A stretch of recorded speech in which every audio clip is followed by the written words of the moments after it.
Bismillahirrahmanirrahim. Asyhadu an la ilaha illallah wahdahu la syarikalah wa asyhadu anna Muhammadan abduhu wa rasuluh sallallahu alaihi wa ala alihi wa sahbihi ajma'in. Amma ba' ayyuhal izza'ut tullab, inna mawdu'a khitabatina fi hadzal yawm hawla qadiyatin muhimmatin jiddan wa hiya miftahu sina'atil jilir rabbani al-adabu wal qiyam. فبالآداب تكمل الشخصية وبالقيم ترتقي الأمة وبهما نصنع مستقبلا مشرقا. أيها الحاضرون والحاضرات، المحور الأول دور الآداب في بناء الشخصية الربانية. إن الطفل الذي يتحلى بالآداب في كلامه وتصرفاته يكون أقرب إلى قلوب الناس ومحبة الله.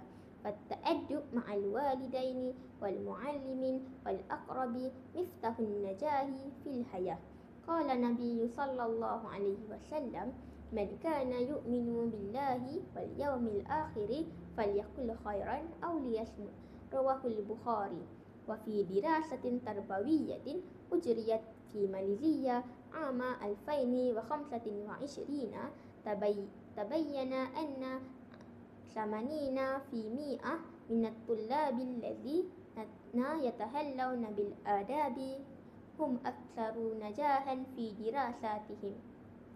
أيها المستمعون الكرام، المحور الثاني أهمية قيم نبيلة في حياة الأطفال. إن القيم هي جذور التي تثبت الإنسان في طريق الحق، ومن أبرزها الأمانة والعدل والاحترام والتعاون. قال الله تعالى: إن أعوذ بالله من الشيطان الرجيم، إن الله يأمركم أن تؤدوا الأمانات إلى أهلها. سورة النساء 58.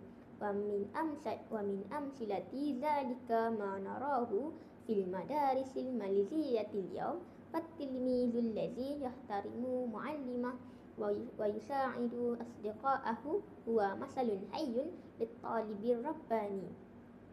أيها الحاضرون والحاضرات، المحور الثالث توجيه العلم والتقنيات لخدمة الإسلام والمجتمع.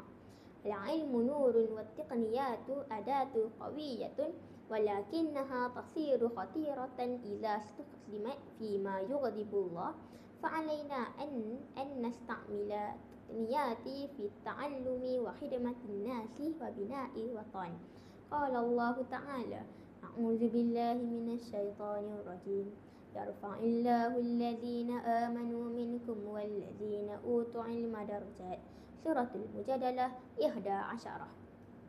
وقد أظهرت إحصائية جديدة صادرة عن MCMC أن 70% من الأطفال يستعملون التقنيات يوميا، ولكن يجب عليهم التقيد بالقيم والآداب في التصفح والاستعمال.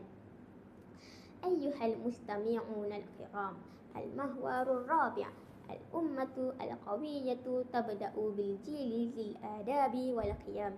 إن مستقبل أمتي يبدأ من الأطفال، فإذا تربوا على الآداب والقيم نبيلة نشأوا جيلا يحب خيرا وينشر محبة والتعاون. وقال النبي صلى الله عليه وسلم: المسلم أخو المسلم لا يظلمه ولا يخذله. رواه البخاري. ومن أمثلة ذلك ما نراه اليوم في ماليزيا مدنية، حيث يتعاون الناس على خير والتطور والمعرفة. أيها الأعزاء، لنعلم أن الآداب والقيم ليست أمرا سنويا، بل هي أساس سعادة المجتمع ونهضة الأمة. وآخر دعوانا أن الحمد لله رب العالمين.